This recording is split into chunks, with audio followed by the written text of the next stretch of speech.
Fixed message sent before this device was added to this conversation. This message cannot be delivered problem. Hello everyone, this is Sabrina here to help you today. So without any further ado, let's get right into the video. So first step is to check whether or not you have the latest version of Messenger.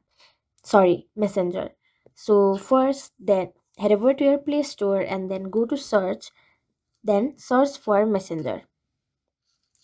Then see if you have the latest version. If instead of this open button there is an update button, simply tap on it and get the latest version of Messenger. After that, open settings, then go to apps, go to Messenger,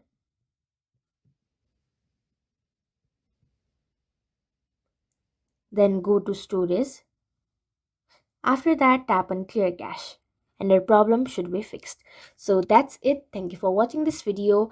Make sure to like, share and subscribe to our YouTube channel. If you got any question, comment them down and I'll catch you in the next one.